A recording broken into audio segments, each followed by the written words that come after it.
Welcome, everybody. Thank you so much for joining us tonight. I'm very excited to have what I hope will be the first in an annual event recognizing the legacy and lessons of Aleksander Solzhenitsyn and how he can inspire all of us to a higher standard for courage in the current moment. I'm Alita Cass, Vice President for Strategic Initiatives at the Federalist Society and Director of the Freedom of Thought Project. That's a project, for those of you not familiar with this effort, it's an initiative developed to consider new threats to freedoms of thought, speech, conscience, religion, understand sort of new directions, where they're coming from, and frame out a framework for how to address them. I guess by the standards of, what's the connection to Aleksander Solzhenitsyn and his essay, Live Not by Lies? Like on one level, probably pretty easy and straightforward, triumph against totalitarianism. But I think, to consider the question of how is it relevant to those of us today, this is where I think, the seeing threats to freedom and a sort of coercive totalitarianism coming from directions that we're not sort of familiar and expecting them to come from. Gail Slater had her confirmation hearing yesterday and talked about tyranny.gov and tyranny.com. And what I think is nice reading and refreshing reading Solzhenitsyn is he does not seem to be hung up on such things, right? He understands totalitarianism is an attack on truth. And those kind of attacks can come from any number of places. And if we're thinking about how to be approaching threats to freedom in the modern environment, like having the inspirational model, we might not meet his standard, but sort of aspiring to the standard for courage that he set, right, tempered by the humility of recognizing line between good and evil runs down the center of every human heart. And I just could not be more delighted to have for our inaugural event Dmitri Solzhenitsyn, grandson of Aleksander Solzhenitsyn, also sort of relevant note, graduated from Harvard College with a degree in mathematics and philosophy and a secondary field in classical studies, published at the National Review, and is currently a senior business analyst at McKinsey. Also, I think working on some translation efforts for his grandfather's work. I will turn it over to Dmitri to introduce our other guest. Thank you so much. Good evening, distinguished members of the Federalist Society and of the Freedom of Thought Project in particular. It's a privilege to be here with all of you at this wonderful commemoration of the 51st anniversary of my grandfather's arrest and exile from the Soviet Union, somber though it was for him and his family, and especially to have the occasion to discuss his essay, Live Not by Lies. A heartfelt thank you as well to Alita Cass for having had the initiative to put on this event. It's been a pleasure learning how Solzhenitsyn has influenced and inspired you. So in my opening remarks this evening, I'll reflect on the enduring relevance and applicability of Live Not by Lies, more than half a century after its release. But first, I will provide a brief summary of the essay and of its historical context for those in the room to whom the work might be less familiar. Solzhenitsyn began preparing Live Not by Lies in 1972, and initially conceived of it as a call for a campaign of ideological disobedience. However, in consulting with his wife and his closest friends and advisors, he later dismissed such a call to disobedience as premature, and the appeal took the form of a more tempered address to his fellow citizens. Solzhenitsyn completed the essay by autumn of 1973, and suggested by a premonition to his allies that it be published in February of the following year. Though at this point, the decision was not final. Then December of 1973 saw the Gulag Archipelago published in Paris by YMCA Press, the Gulag Archipelago being his famous moral indictment of the Soviet regime. And the bombshell of Gulag Archipelago precipitated an intense campaign of both public slander and private intimidation of Solzhenitsyn and his allies at the hands of the Soviet government. By January of 1974, Solzhenitsyn was obliged to make formal contingencies in the event of his arrest, as he realized that the probability of such arrest was only rising. And one such contingency was the immediate release of Live Not by Lies through samizdat, which is a clandestine copying and dissemination by a chain of fearless volunteers. And so, by the courage and presence of mind of Natalia Solzhenitsyn, the author's wife, as well as his loyal network of so-called invisible allies, the text was passed through samizdat to the West precisely 51 years ago on February 13th, 1974, the night following Solzhenitsyn's arrest. And the rest is history. Now, as to the contents of Live Not by Lies, let us start by saying that it is neither a political manifesto nor an incitement to revolution. Instead, Solzhenitsyn's essay is a simple, direct call to his compatriots. Quote, "We are not called upon to step out onto the square and shout out the truth, to say out loud what we think. This is scary. We are not ready. But at least let us refuse to say what we do not think. Yes, though living in a communist regime, far less just than the monarchy which had fallen to a violent revolutionary mob nearly 6 decades prior, Solzhenitsyn affirms that the starting point of resistance to the regime, indeed, quote, the most accessible key to our liberation, end quote, is a personal non-participation in lies. He proclaims, quote, even if all is covered in lies, even if all is under their rule, let us resist in the smallest way. Let their rule hold not through me. This, quote, smallest way to resist nevertheless constitutes a standard that Solzhenitsyn does not believe his society is sufficiently meeting in its tendency towards comfort and material security. Quote, we do not even fear a common nuclear death, do not fear a third world war, perhaps we'll hide away in some crevice, but fear only to take a civic stance. We hope only not to stray from the herd, not to set out on our own and risk suddenly having to do without the white bread, the hot water heater, the Moscow residency permit. The people, end quote, the people of the Soviet Union must, argues Solzhenitsyn, transcend such complacency if ever they wish to overcome totalitarianism, and must transcend it precisely through the avoidance of lies. Now, why lies as the central focus of his essay? Why lies as the Achilles heel of the regime? Because, says Solzhenitsyn, the violence of the state, quote, has nothing to cover itself with but lies. And lies can only persist through violence. And it is not every day and not on every shoulder that violence brings down its heavy hand. It demands of us only a submission to lies, a daily participation in deceit. And this suffices as our fealty, end quote. Moreover, if people renounce lies, Solzhenitsyn continues, they, quote, the lies mean simply cease to exist. Like parasites, they can only survive when attached to a person, end quote. So we see the pragmatic argument of Solzhenitsyn's essay. By taking the risk-laden step of rejecting falsehood, Soviet citizens can effectively disjoin the violence of the state from its critical supporting mechanism, without lifting a hand in active resistance. But now we come upon a crucial feature of Live Not by Lies. Solzhenitsyn's essay is not merely a practical prescription for overthrowing a regime, nor is it restricted to its immediate Soviet audience.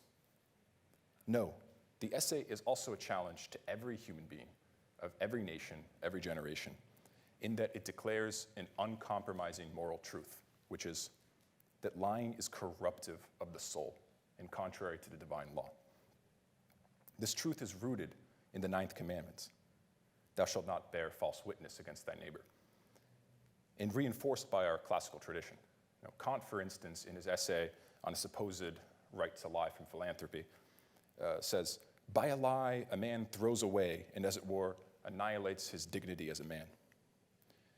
Now, how can we begin to speak of political change, or regime change, political reform, if our very souls, corrupted as they are by the daily perpetuation of falsehoods, are incapable of flourishing under any regime, under any system?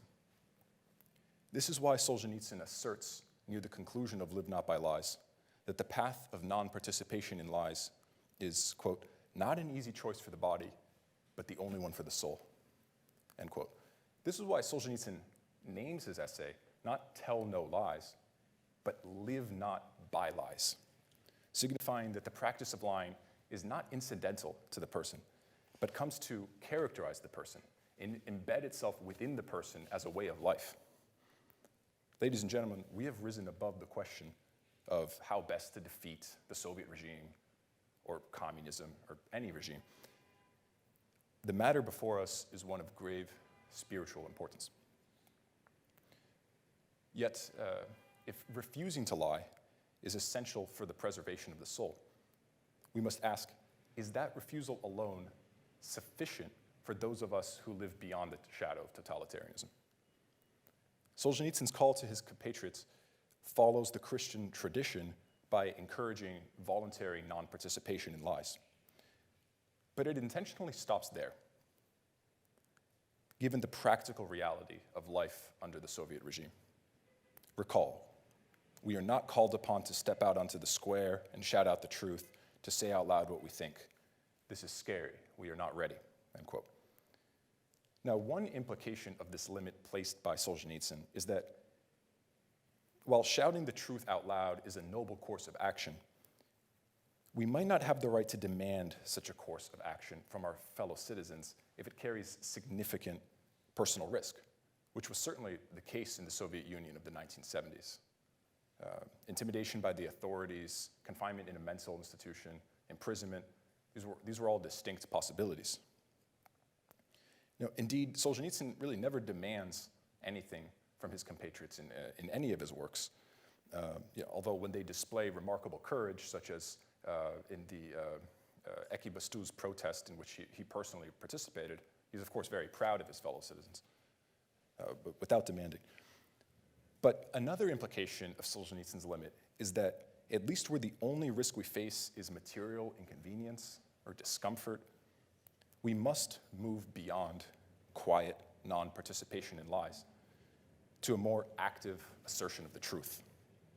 And we in this room, whose words are the lowest risk of danger, the lowest risk of bodily harm, of persecution in the history of civilization, we must certainly stand straight and defend the truth. Now, this realization, though, leads one to ponder a dozen questions more, starting with, what is the truth that I'm supposed to defend? Anything that pops into my head? Or should I be more deliberate with my battles? And on what basis am I supposed to choose these battles? Or further, how am I supposed to know that what I believe is the truth? And what does defending the truth even entail, right? Marching out onto the street? Is it challenging my boss in a group meeting? Is it firing up a post on X? Our whole evening could be lost to the consideration of these particulars. But given that this is a Federalist Society audience, perhaps we can ponder a brief hypothetical legal case, which is loosely tied to recent events in Oklahoma, to illustrate the complexity of ascending beyond living out by lies to actively defending the truth. And please do allow for my limited legal understanding. So let's imagine that a Christian district court justice were faced with a case addressing the following dilemma. Is it constitutional for a state to grant credits to public school students for a Bible study course while refusing to do the same for a course put on by the Satanic Temple?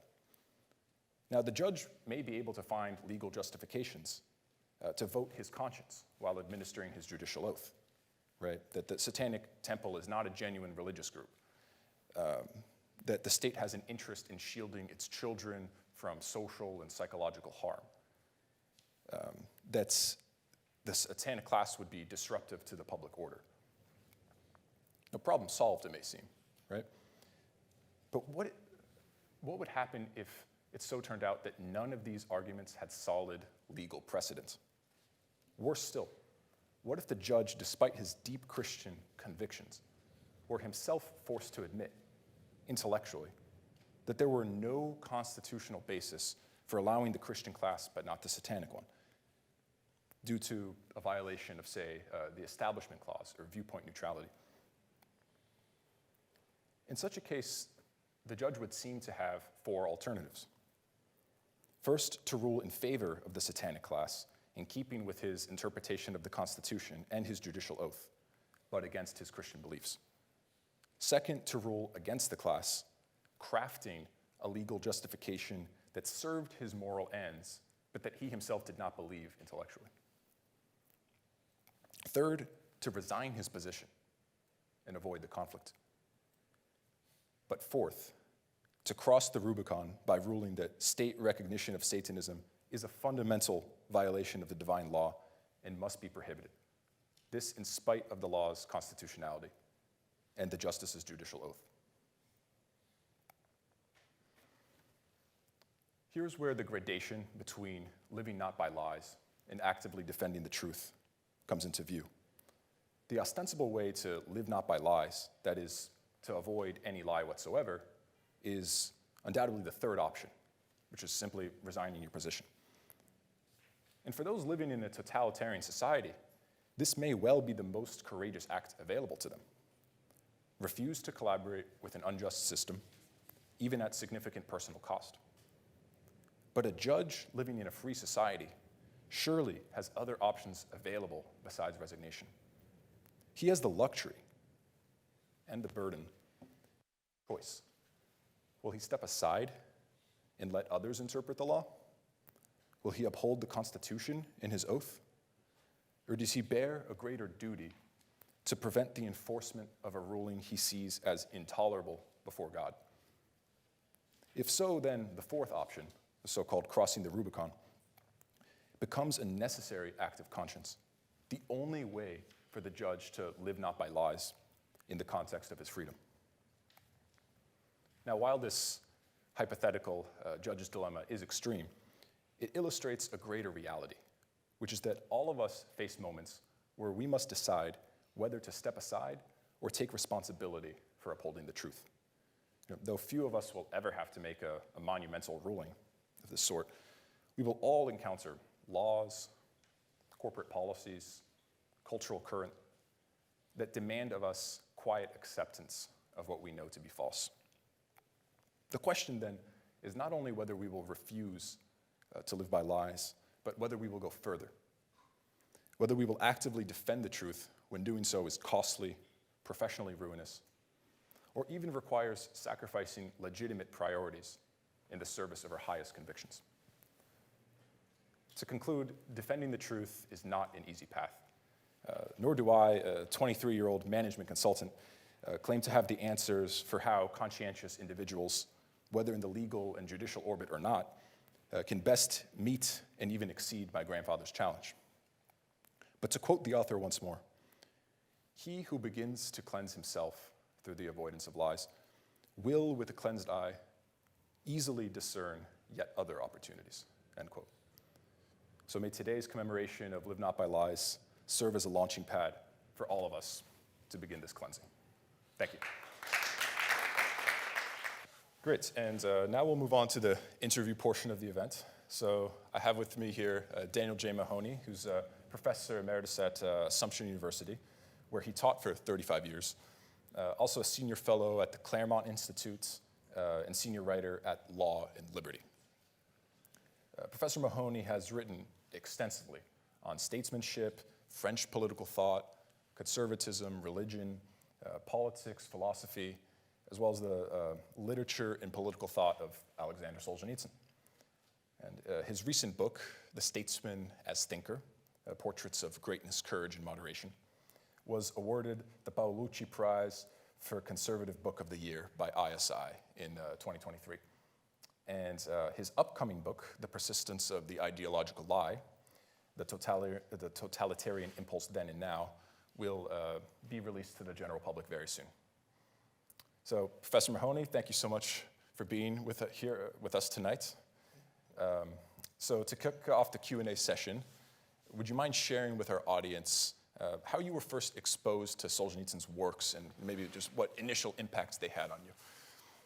Well, it didn't come at the university level. I was born in April of 1960, and Solzhenitsyn was a presence in the world. And I remember when I was 8th grade at my Catholic school, we had to pick a writer to write a 15-page report on, and I picked Aleksander Solzhenitsyn. So, what was I, 13 or 14? A little precocious. And I remember there's a volume, a manifesto really, of essays by Solzhenitsyn and some of his friends and collaborators called From Under the Rubble, which was based on an earlier group of Russian thinkers, Bergyaev and others, Struve and Frank, who opposed the cult of revolution in pre-revolutionary Russia called Veki, or landmarks or signposts. So this is modeled on that. It was Solzhenitsyn and his friends thinking about what is the moral course for moving forward, from coming out from under the rubble of totalitarian violence and lies. I think I was, the book came out in 74 in Russian, 75 in English, and they wouldn't let me take it out of the public library because they said I should go to the young adults room. So my mother, who pronounced Solzhenitsyn's name a little bit like Mrs. Thatcher, who once called Solzhenitsyn Solzhenitsyn or something like that, marched down to the Framingham, Massachusetts Public Library and said, "My son wants to read serious things, and who are you to send him into the young adults room?" So I remember watching on Bill Buckley's Firing Line, the BBC Panorama interview with Solzhenitsyn when I was 16, and then there was commentary from Bernard Levitt and Malcolm Muggeridge. And I read the Harvard address with great interest, and the commentary on it when I was 18 or so. And I studied, I always had an intellectual interest in totalitarianism and what it meant. And I learned from Solzhenitsyn and others very early on, it wasn't democracy versus dictatorship or economic planning versus the market. Those were not impertinent things, but they were, the most fundamental things had to do with the suffocation of the soul, live not by lie. The Russian is actually live not by the lie. The lie. Mm-hmm. And the lie in a more fundamental sense for Solzhenitsyn had to do with this completely false account of the human condition that we could, through salvific political action, abolish evil from the world, localize evil in suspect groups, race, class, gender. They're the source of evil. Get rid of them. You saw that with the Jacobins and their... I'm sorry. Okay. Do you mind using the... Sure. You saw that with the Jacobins and the crusade against enemies of the people, very early on in the French Revolution. So anyway, I was interested in the whole totalitarian episode, and I wrote on a series of anti-totalitarian thinkers in graduate school, some French. And kind of a connection for me was that France was the country that was most thoughtfully receptive to Solzhenitsyn, in part because it had a more entrenched Marxist intelligentsia. And the publication of the Gulag Archipelago came as this great illumination, talking about truth, sort of breaking through the avalanche of lies. And so I continued to read everything by Solzhenitsyn over many years. But in the early 1990s, I decided to write more extensively on Solzhenitsyn, and mainly because I felt the existing literature, especially in English, was very inadequate. And, it was the typical stuff was, well, he's a Russian. He's just saying this because he's a Russian. He doesn't understand us, or he doesn't. Or, a lot of Sovietologists said, his critique of communism is exaggerated. I mean, now I don't think it's so contentious to say that Solzhenitsyn always said the fundamental phenomenon was not Stalinism. It was, you know, the root of the disease begins with Marx and Lenin, and Stalinism is one very powerful possibility stemming from Marxist, Leninist premises. But in those days, I think, especially progressivist intelligentsia throughout the Western world, it was okay to blame everything on Stalin because the progressive doctrine remained unchallenged, right? Soviet leaders found that as well, by the way. That's right, that's right. And, you know, poor Khrushchev, you know, when he agreed to publish One Day in the Life of Ivan Denisovich, he didn't realize that it was an anti-totalitarian book. He thought it was useful for his power struggle against the Stalinists in the Politburo and the nomenclatura. So in any case, I started writing more and more about Solzhenitsyn, publishing over the years 3 books and dozens of articles, and also I am the co-editor of the most comprehensive anthology of Solzhenitsyn's writings, which is called the Solzhenitsyn Reader, New and Essential Writings, 1947 to 2005. And I'm very, you know, that book has been translated into French and Romanian and Spanish and Korean, and some of the excerpts have appeared in an anthology in Russia. So in any case, I think I stepped in. I mean, I knew the stuff. I was appalled by the failure of my contemporaries and the so-called experts, including many of the Slavists, to really confront the depth of Solzhenitsyn's reflection.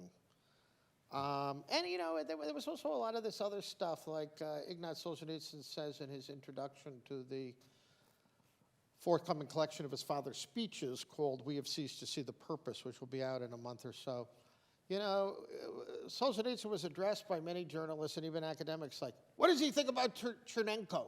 What does he think about Glasnost? What does he think about the Middle East crisis? What do you know, as if he was a commentator on public affairs. And he was interested in politics and the world scene, but not in that way. He was not, you know, Not in the day-to-day sense. Yeah, not on the McLaughlin Group. I'm dating myself terribly. That was a show with Dr. John McLaughlin, the ex-Jesuit, who would say, yes or no, no equivocation about the issues of the day. But, so anyway, and of course there was a slowness in getting many of Solzhenitsyn's works out in English, and that had to do with ideological obstinacy.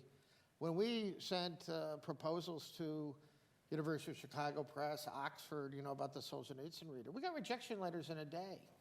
Maybe the most famous writer of the 20th century, Nobel laureate, and they just had a deep and profound ideological hostility, really based on lies.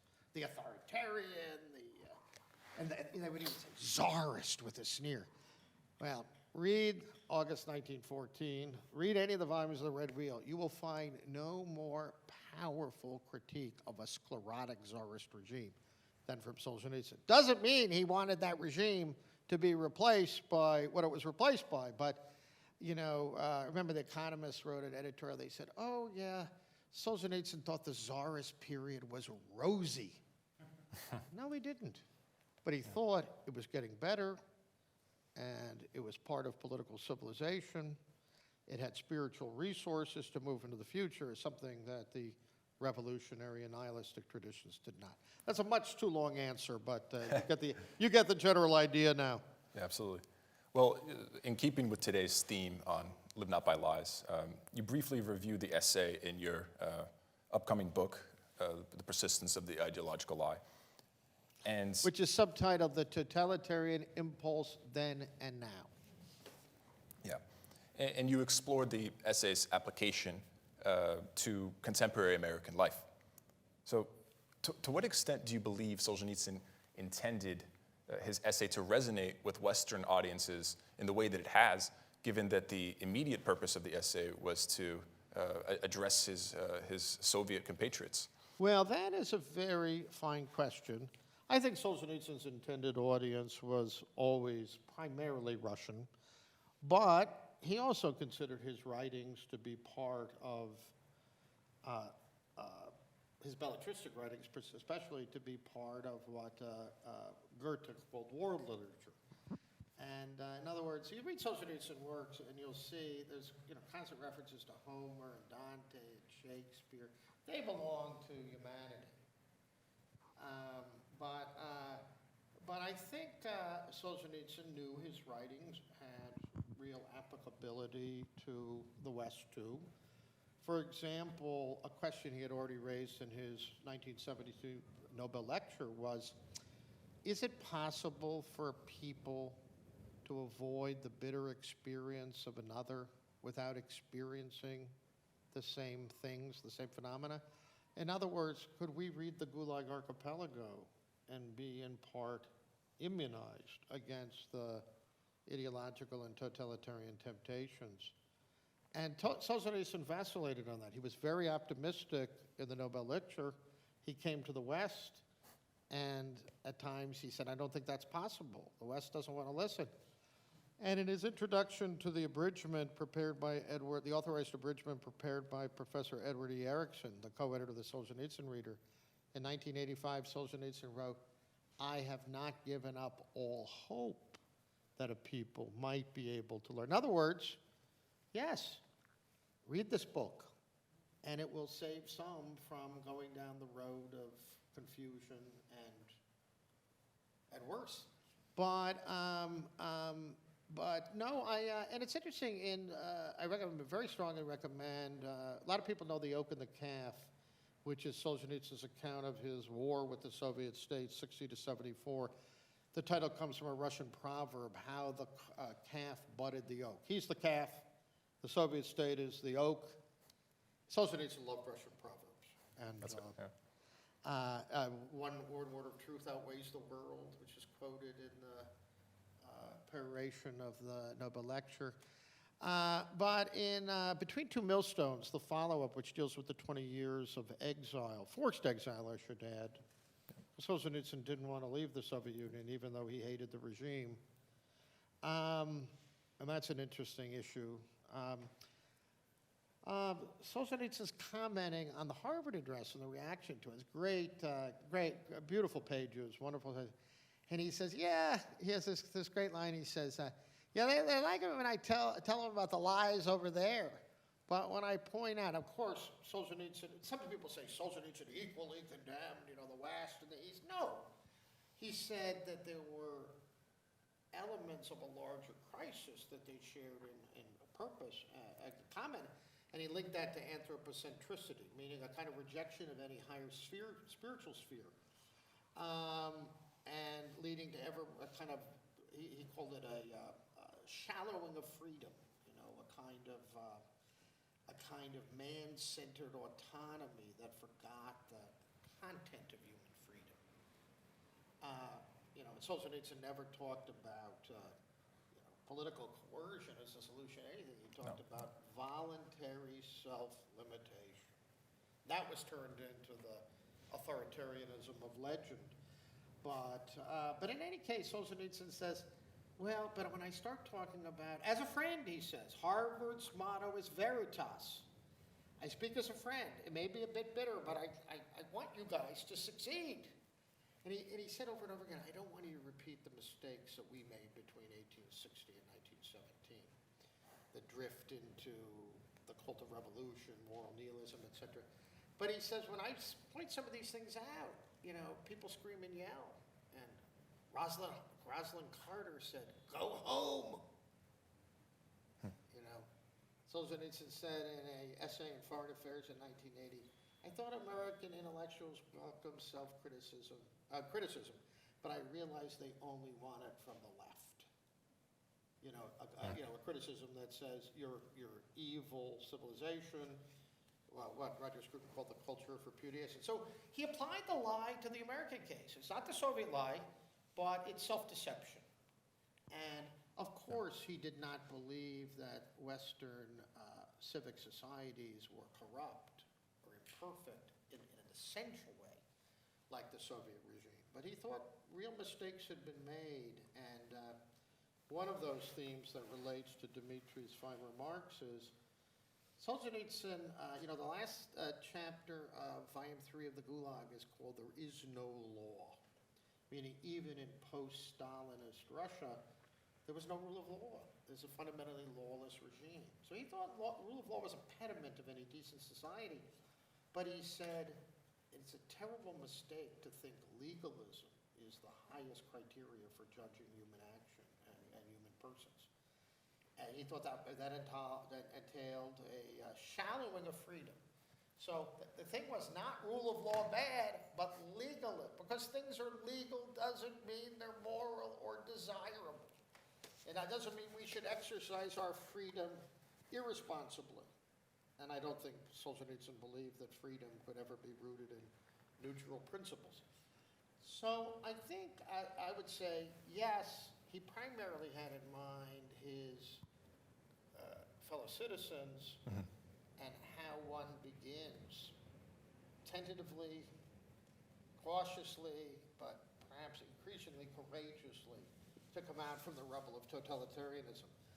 But I think he said in this speech to the BBC in '76, I'm like looking at your future from our past. And he said, we saw this, the irrational adulation of the irresponsible young, revolutionary students.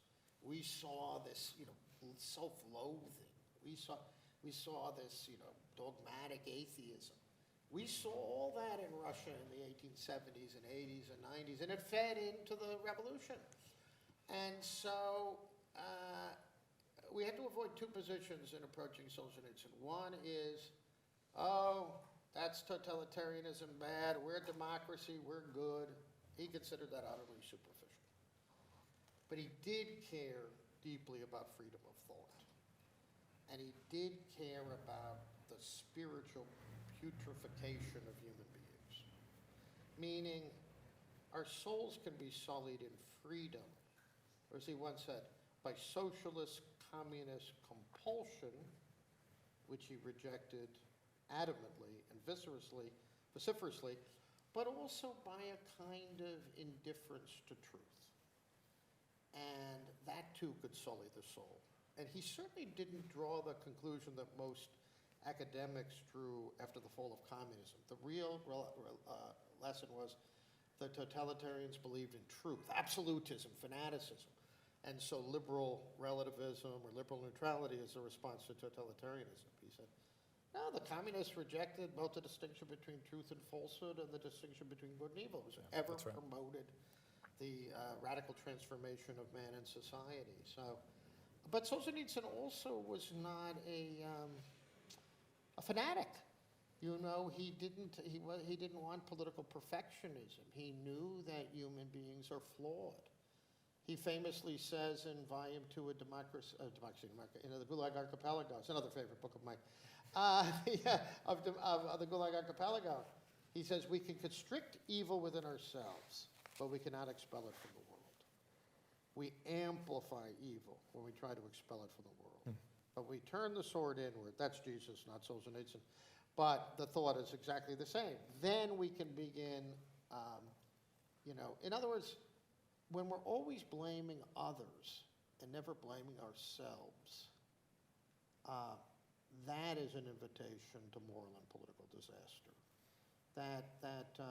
The distinction between good and evil is very real, but one needs to avoid the kind of Phariseeism where one identifies oneself with the cause of justice and everyone else with the source of evil and injustice.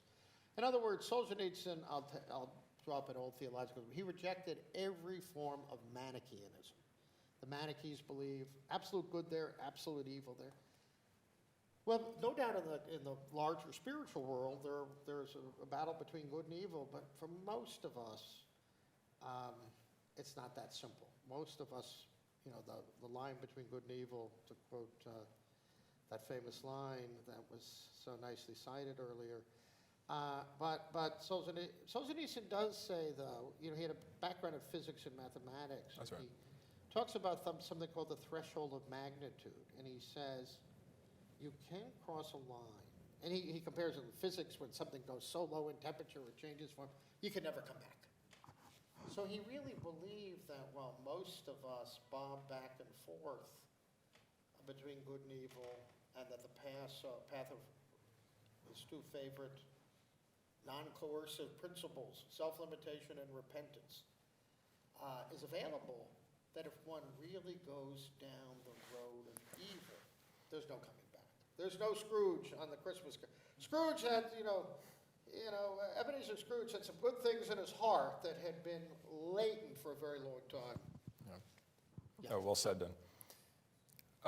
Another thing that I was curious, I wanted to ask you about. So keeping in mind that the Soviet Union of the 1970s, it was still a brutal authoritarian regime, but it was certainly not as repressive as it had been in the Stalinist era, such that Solzhenitsyn could confidently say that refusing to participate in the lie might result in losing your Moscow residence permit or not having access to white bread, but usually not worse. Right, so keeping all that in mind, how do you think Solzhenitsyn's challenge to his compatriots might have looked different if he had written it in the 1940s, right, 1950s, in an era where consequences were much more real, to speak? Well, no, that's a wonderful question. Well, he wrote about it. I mean, the lie is present all throughout the Gulag Archipelago, but there, the lie was so deep-seated, violence and lies were so obtrusive and defined every aspect of public and individual life. There's a wonderful chapter in Volume 2. The best part of the Gulag Archipelago, the most philosophical, you might say, is a section called The Soul and Barbed Wire. How ideological despotism affected the human soul and what kind of response a human being could have to it. Even then, Solzhenitsyn said we're not obliged to participate in the lie. But Solzhenitsyn has a discussion called Our Muzzled Freedom, and in that discussion he discusses the lie as a form of existence. Things were much more brutal. He said, do you tell your children the truth and worry about whether they'll blab it at school? Or do you participate in the lie for the sake of the protection of the family? And he says, some people conclude maybe it's better off not to have any children at all. That's a very different situation. I wouldn't call Brezhnev's Russia an authoritarian system because the lie, the ideological lie, was still omnipresent. The cliches, the phrases, you had to repeat them. Violence, it's true. Instead of going to the Gulag, real dissidents might go to psychiatric institutes. But the camps existed, but much smaller in number. So, but in the 50s, Solzhenitsyn did countenance violent revolution, Even if it wouldn't succeed, Dmitri mentioned his participation in a camp revolt in Egabastus. Probably the most exhilarating chapter in the Gulag Archipelago is the 40 Days of King Year. Yeah. These 8,000 prisoners, politicals, criminals united. They liberated their camp for 40 days. They set up self-government. The ministers and priests were marrying the men and women. They were eventually ground down by the tanks, but there was something noble in that very act of resistance. And he wrote a screenplay. It's never been produced, as far as I know. It's The Tanks Know the Truth. It's a wonderful, and it's actually available in English now in a theater magazine. I could give you the reference if you email me. So the non-resistance, you might say opposing the lie, was always the great imperative. But obviously, if you were in the camps in the 50s, or you were dealing with a much more radically totalitarian society, or you were dealing with a society, a very sclerotic form of post-totalitarianism, or you're dealing in the liberal West where the woke increasingly think like totalitarians. One's judgment is going to be deeply affected and informed by external circumstances. But the principles, the spiritual imperative, always remain the same for Solzhenitsyn. So unfortunately, mindful of time, and I want to leave some time for Q&A from the audience as well. And I have invited a couple of people to just say a few words about people who, at least in my mind, have modeled some courage in their own lives, and to just say a few words about what the essay has meant and how it has guided them. So I would like to ask Inez Stepman to just come up and say a few words. She is the Senior Legal Fellow at Independent Women's Forum and is a general rock star. So, like, Inez, please, thank you.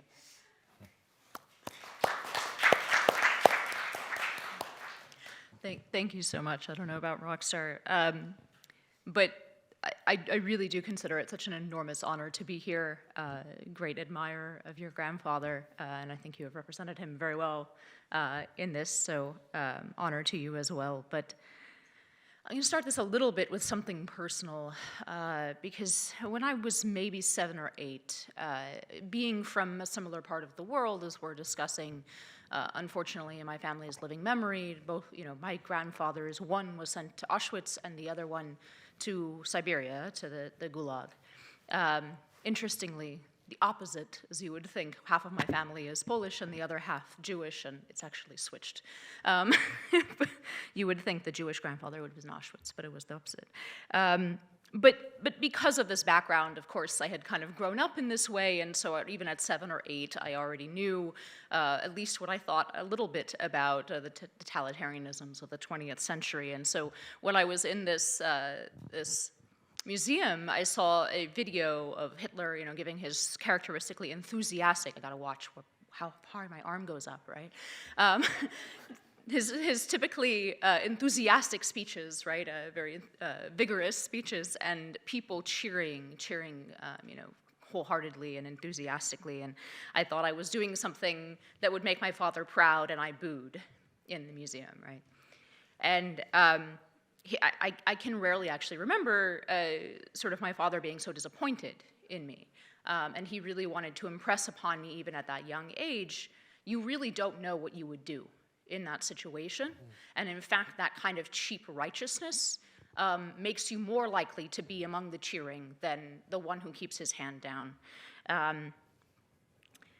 So, rather than the praise that I expected, it kind of earned contempt, and it gave me a moral lesson that I think I've held close until now.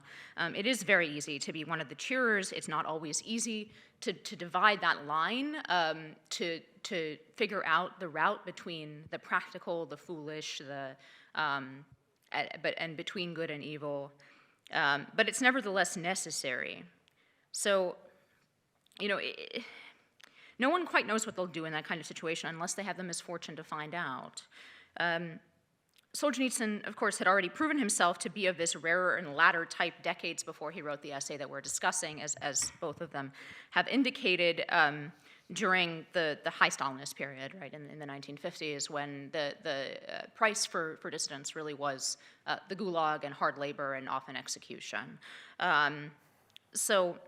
But the essay we're here to discuss is in 1974, very different situation, and I think actually one that should unfortunately seem a little bit more understandable and familiar to us here in this country after the last several years, right? One in which the punishment that we fear is, not imprisonment or that our children will not have bread, but professional sanction, removal from, for example, the union work card that you need to perform your living, being bounced down rungs in stature and social stature, right? Going from being an artist or a professor to being a dishwasher who can barely put food on the table, or in my grandfather's case, fighting for the Army of the West, returning beyond the other side of the Iron Curtain, and then going from being a musician and thinker to barely being able to feed his family.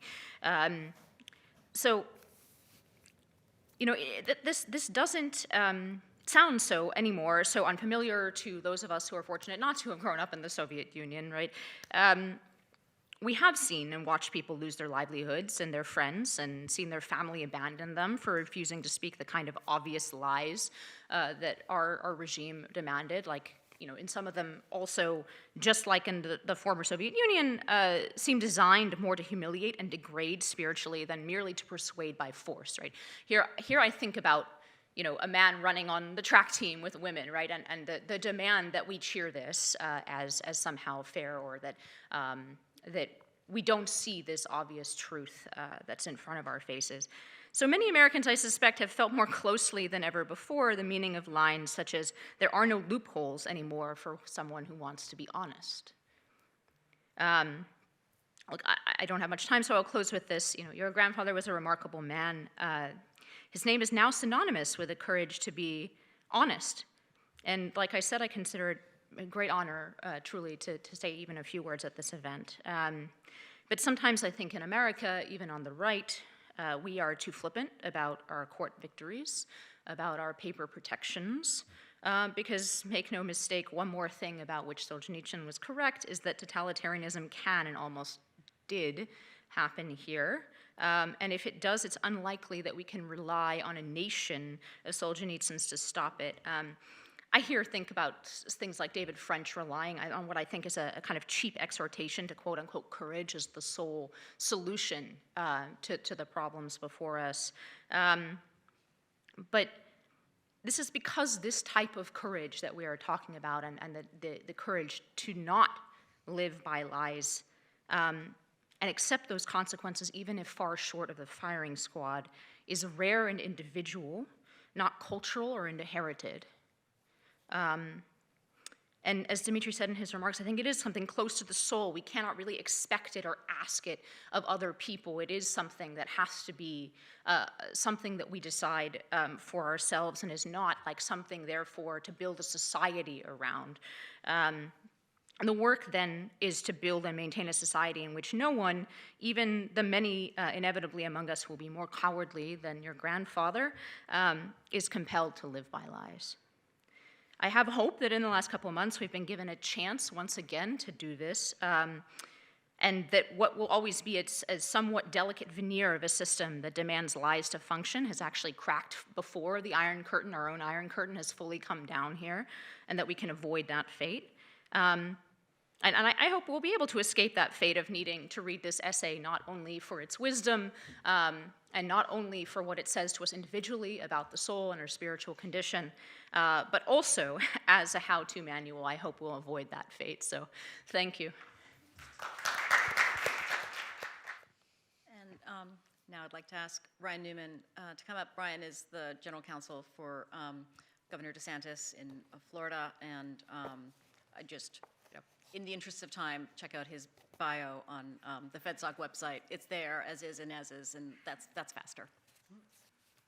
Well, I am deeply honored to be present here tonight, and thank you for allowing me to offer a few brief remarks. As I was mentioning to Dmitri, I'm a country bumpkin. I was from New Mexico. I'd never heard of Solzhenitsyn until I started reading National Review when I was an Army officer.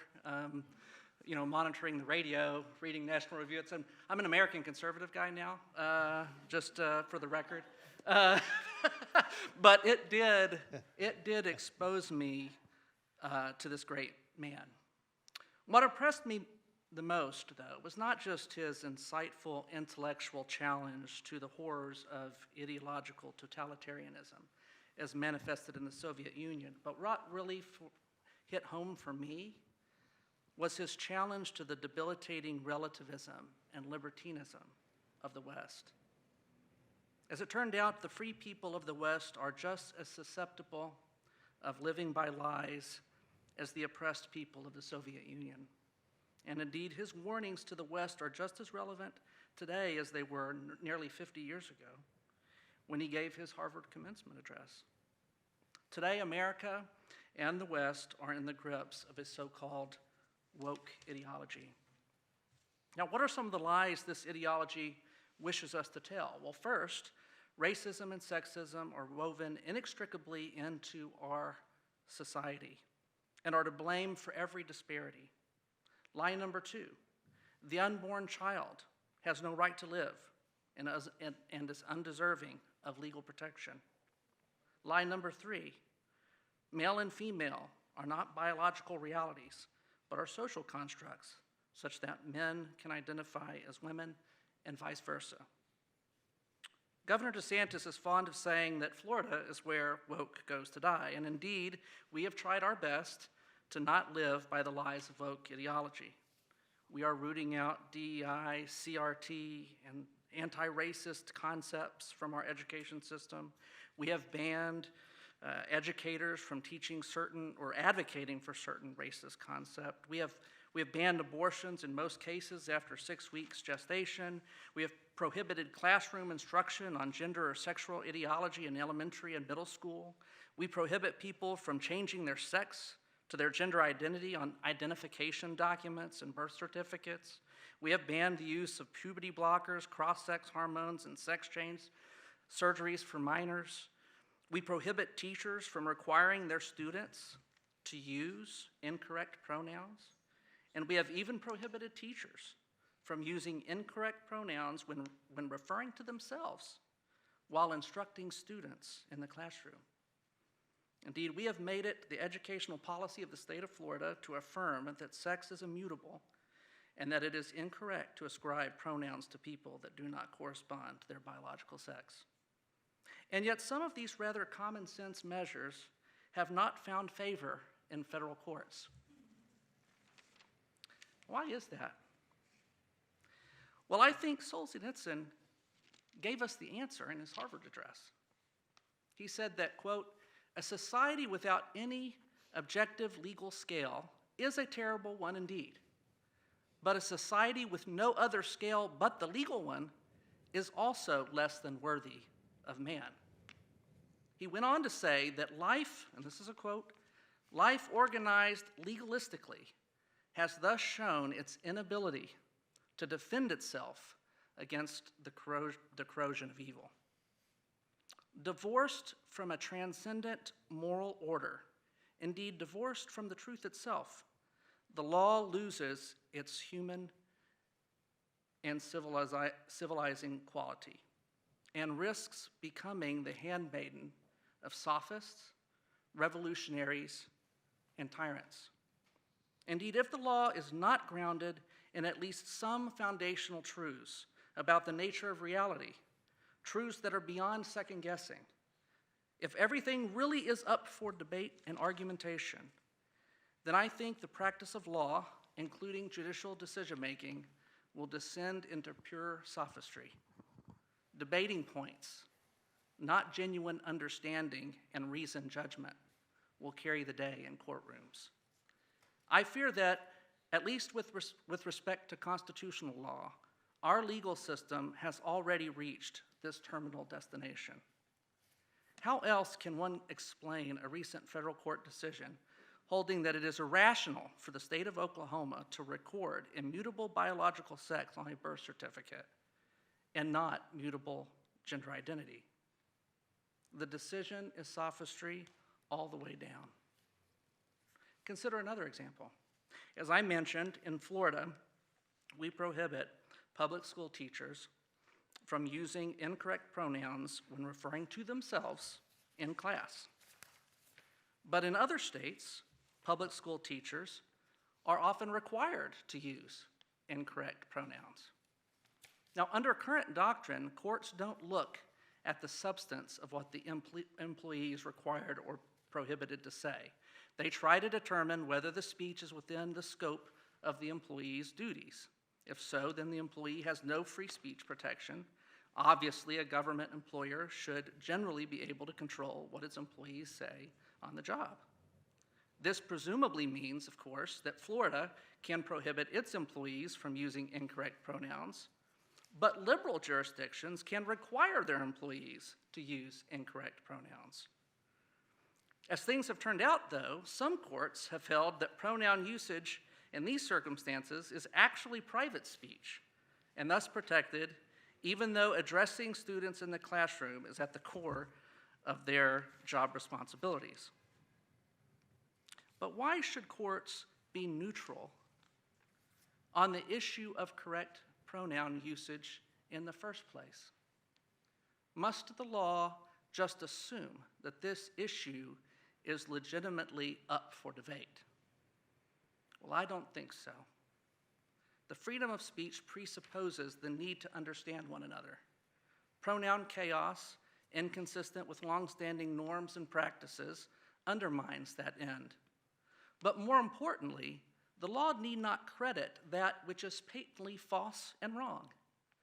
In other words, the law need not live by lies. A man has no more right to be treated as if he were a woman than he has to be treated as if he were Napoleon. It is simply incorrect to refer to a he as if he were a she, full stop. And as Abraham Lincoln reminded his generation, no one has a natural right to do a wrong. And that goes for the state as well, incidentally. No state has a legitimate authority to compel a wrong, including an unjustifiable lie. So returning to the scenario I described earlier, the correct answer is that Florida can surely compel its own employees not to use incorrect pronouns, but liberal jurisdictions are powerless to compel their employees to use incorrect pronouns. In a properly functioning and just legal regime, the one Solzhenitsyn alludes to, the obvious truth of the matter should matter. Thank you. Fantastic. Okay, we now have a bit of time for some questions from the audience. And if anybody wants to raise their hand, Deborah will come around and pass over the microphone, and we shall go from there. Thank you. We heard a lot tonight, rightly, I think, because it's an ever-present lie about transgenderism and the problems of transgenderism. But I also wonder about a different kind of transhumanism.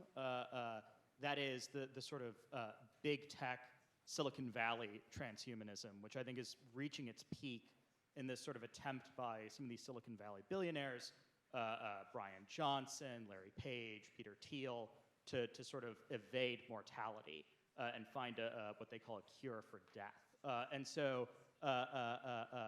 What wisdom does Solzhenitsyn have for that sort of, for combating that kind of transhumanist lie, that human life doesn't have to end in death? Thank you. Solzhenitsyn belonged to a moral and philosophical tradition that was far broader than Russian. I remember Charles Kessler, when he wrote his commentary, he was 22, the editor of the Claremont Review of Books, a student of Harvey Mansfield, but he wrote an essay in National Review where he said, everyone's saying, where does Solzhenitsyn get this stuff? He says, well, this is, and he named, Cicero and Augustine. This is what everyone believed until the late modern turn, But Solzhenitsyn's view is that our purpose in life is to leave better human beings than when we began, a certain ascent or elevation of the soul, not mystical, but one that allows human beings to live well in light of truth and responsibility. And I'm absolutely certain, in the Live Not by Lies, Solzhenitsyn talks about our biologists may, change our genes and all this. He knew all that could happen. He was very interested in things like cybernetics and knew there were terrible dangers with all this. I could say with, I think, real assurance that Solzhenitsyn would have thought that the project to somehow solve the human predicament by indefinitely expanding longevity in terms of life was a mad one. And, he would have agreed with Seneca, the great Stoic, who said, in his essay on the length of life, it's how well we live and not how long we live. Swift makes that point, Jonathan Swift in Gulliver's Travels. You remember the Strollbugs, the book 3 of Gulliver's Travels is a mockery of modern rationalism, the flying machines and scientists who are studying human excrement to understand the causes of crime, and stuff that really would be developed in the coming centuries. But the Strollbugs are these people who live forever and are really unhappy and miserable. Now, the Strollbugs, people could say, well, what if, you have a new part every 20 years and this and that. Look, you'd be afraid to go outside because you might get hit by a car. You'd be more anxious, more neurotic, more crazy. I mean, one sign of our moral corruption is the fascination of teenagers with vampires. Vampires are not dreaded satanic eruptions from another world. They're somehow these sexy immortals who you want to date. You know, it's smell mad. So I think transhumanism, and think about this, people who are wedded to a deeply materialist conception of human existence, who deny the soul, somehow think, as Kurzweil does, that we can download our non-existent minds onto a computer and have immortality. Leon Kass wrote a beautiful essay in the 80s called The Case for Mortality. Now, it wasn't a case against immortality. It was a case against this worldly immortality. And he said, if you look at all the great traditions, poetic, philosophical, religious, they all agree. The problem is not that we don't live forever in this world. The problem is we're not whole. We're sinful, we're wounded, we miss something, and we need a completion and a fullness and a wholeness that will come from spiritual wisdom and not from living to 922.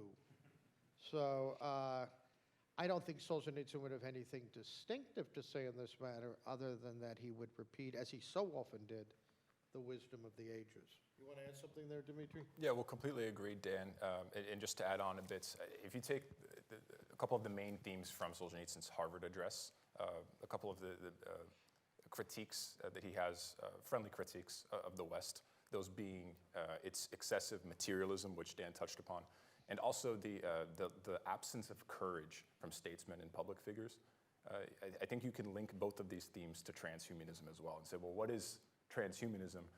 It's a paralyzing fear of death that leads people to desperately make any scientific innovation they can to prolong their life by as many years as they can, because that end point is just so terrifying. And on the materialism front, well, it also, transhumanism seems also to suppose a certain either contempt, disdain, or ignorance of any sort of salvation or life beyond the brief decades that we're given on this earth.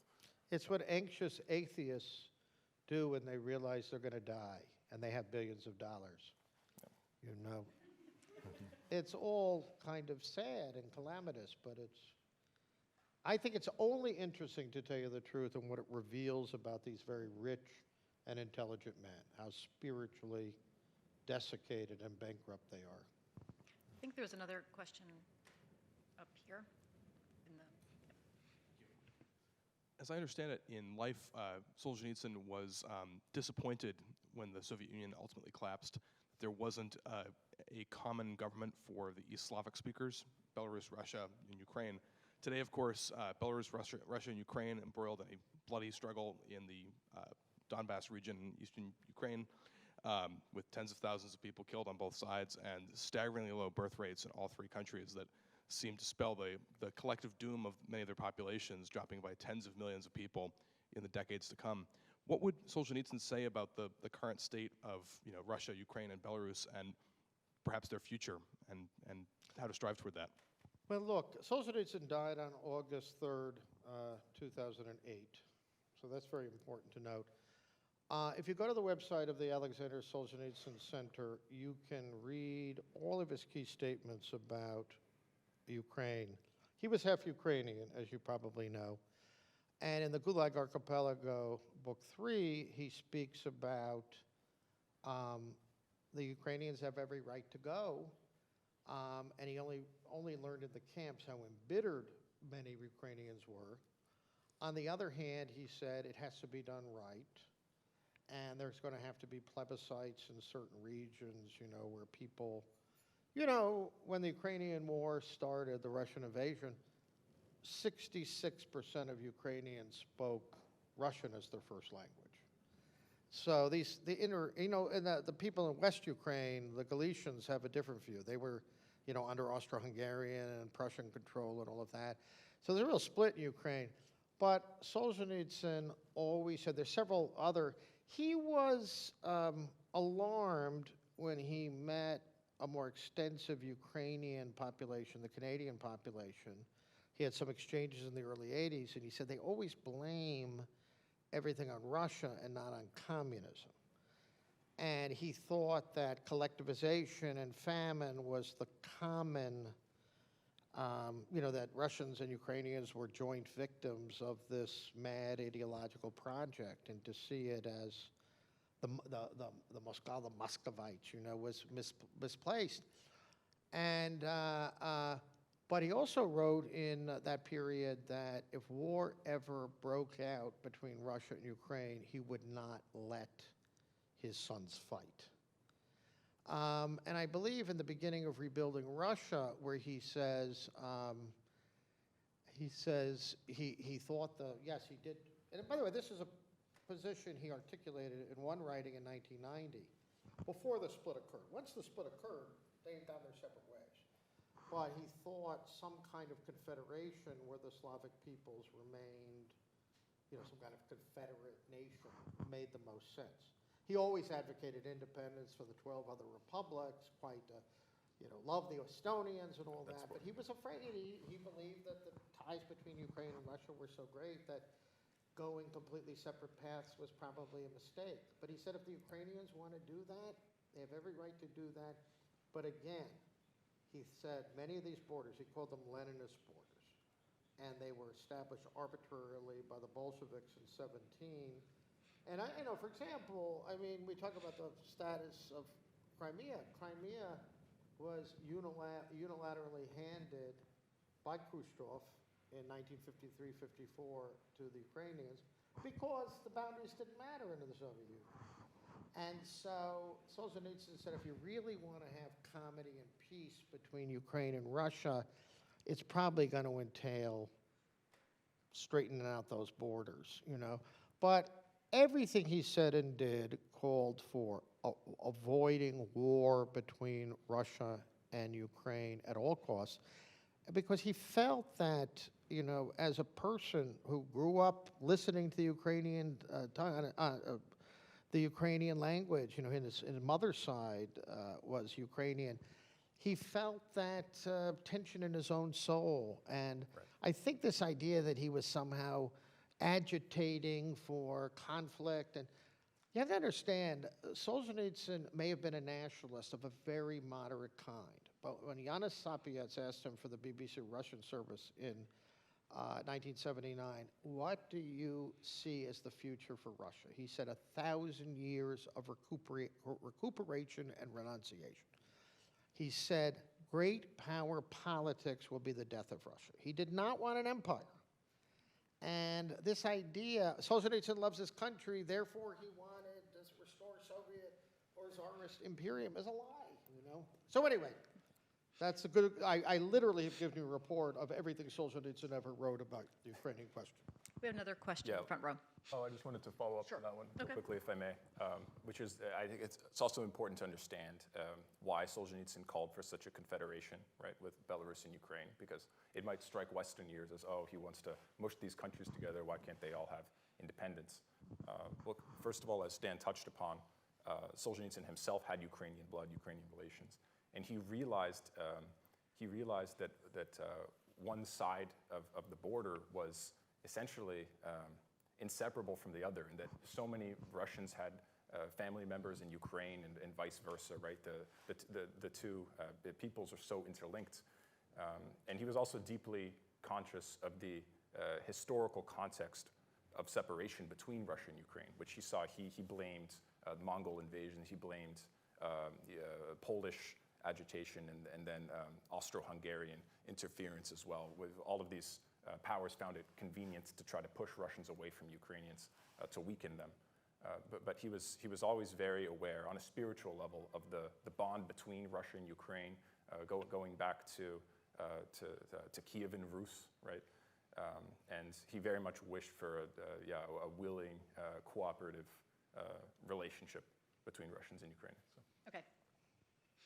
Professor, I've heard you talk about man's sinful nature, the void, that sort of thing. And in America, we've seen after our recent brush with totalitarianism, a rise in interest. I mean, people buying more Bibles. I think the Catholic podcast was sort of getting to the top of the charts. I joke that, God started saving the podcasters because the pastors wouldn't talk. We have Russell Brand and, Joe Rogan's talking about faith, like all this stuff, right? All this happening.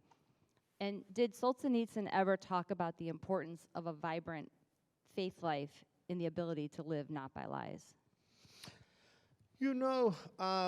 The first thing everyone thinks they know about Solzhenitsyn is that everything he said and believed flowed from the Orthodox religion, and he was always proselytizing and speaking in a specifically theological idiom. None of it's true. He became an Orthodox Christian. He was certainly baptized and raised a Christian. I think the most important in his life in that regard was his Aunt Irina, who took him to church.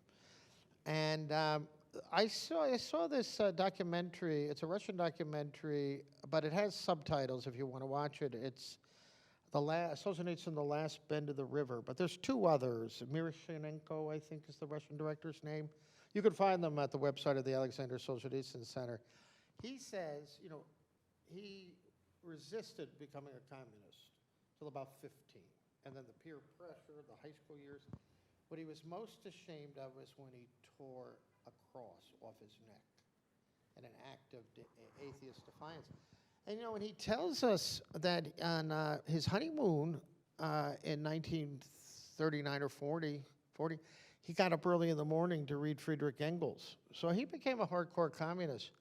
But it was when he was in the camps that the scales of ideology fell from his eyes. And the best discussion of this is the beautiful chapter, The Ascent, in The Soul and Barbed Wire. And Solzhenitsyn said, everyone was faced with this choice. Do I survive at any price? And Marxism and various forms of scientism and atheism give no help, no ethical direction in this question. And he said, I knew surviving at any price meant surviving at the expense of others. And it was making that decision that I will not do anything to stay alive, that I will not abandon others, take their bread, let them die. It doesn't mean you want to die, but it means you open your soul to what Solzhenitsyn called spiritual ascent.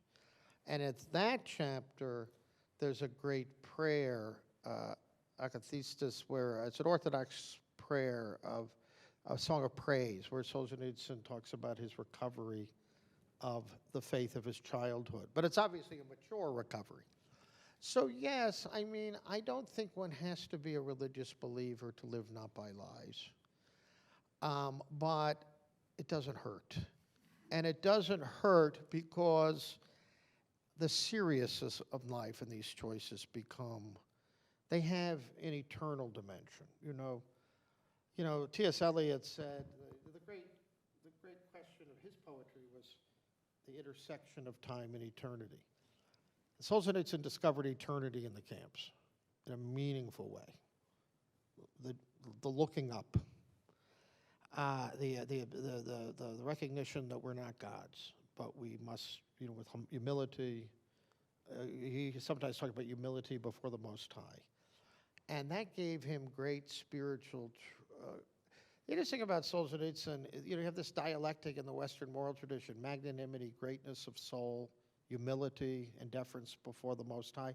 He was both. He was a great-souled man, but his great-souledness was rooted in a deep, spiritually grounded respect for the moral order. And yes, he became a sincere Orthodox Christian, but not of a particularly sectarian kind. I mean, Dostoevsky, who I've been deeply and profoundly influenced by books like Crime and Punishment and Brothers Karamazov and The Demons, which most relates to our theme, the devils. But Dostoevsky said really nasty things about Poles and Jews and Catholics. He really didn't like the Poles at all, didn't like Catholics at all. And, Solzhenitsyn 3 times said about Pope John Paul II. The Sapiets interview I mentioned, the interviewer said, what do you think of this new Slavic Pope? He said, words fail me, it's a gift from God. And he said it again to his secretary, Irene Alberti. And in 1993, on the 15th anniversary of his pontificate, John Paul II had one meeting, a 3-hour meeting with Alexander Solzhenitsyn and his wife Natalia. So, and Solzhenitsyn writes about that in volume 2 of Between Two Millstones. So he, no, Solzhenitsyn was not, only my religion, although he wasn't indifferent, to these things. But I think his only speech where he speaks at length only about religion is the Templeton Address. He won the Templeton Prize for, it's a sort of an odd appellation, for progress in religion. I don't think of religion and progress as exactly being part of the, yeah. But anyway, I go into the Dalai Lama, Mother Teresa, and it was more money than the Nobel lecture, a Nobel Prize, interesting enough.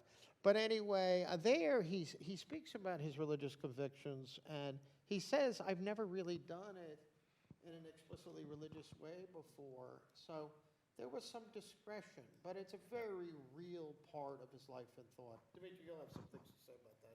Well, yeah, the only thing I wanted to add was that I think Solzhenitsyn was also spiritually humble in the sense that he realized he's not a priest, right? And he's not someone or theologian. And so he sort of acknowledges in The Oak and the Calf, which is his initial autobiographical account of, well, Dan mentioned it earlier.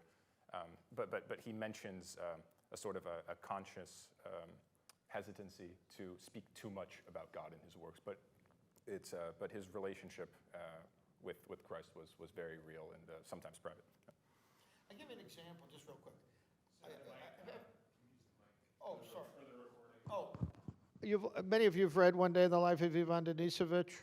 You'll know that little novella ends with a dialogue between these two bunkmates in the Gulag, Alyoshka the Baptist and Ivan Denisovich Shukov.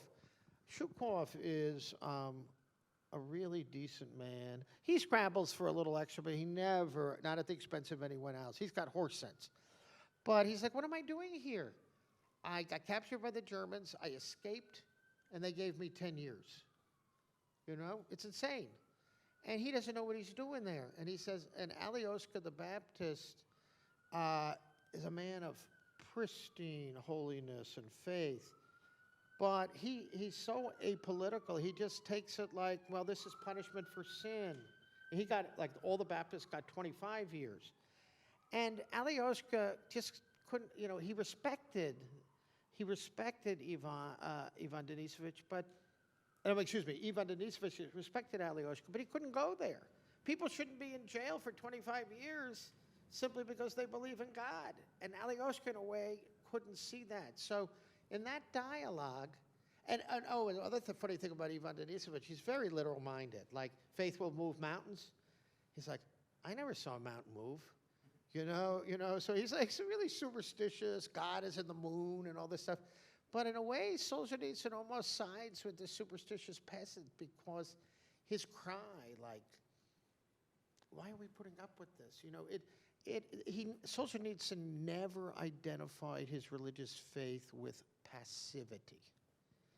In other words, you sometimes have to stand up to evil and not accept it as some part of God's plan. Maybe it is part of God's plan, but that doesn't mean you have to respond in a completely supine way. I think that's a great note to end on. If y'all could please join me in thanking Dmitri Solzhenitsyn, Professor Dan Mahoney, Inez Stepman, and Ryan Newman for a fantastic program tonight.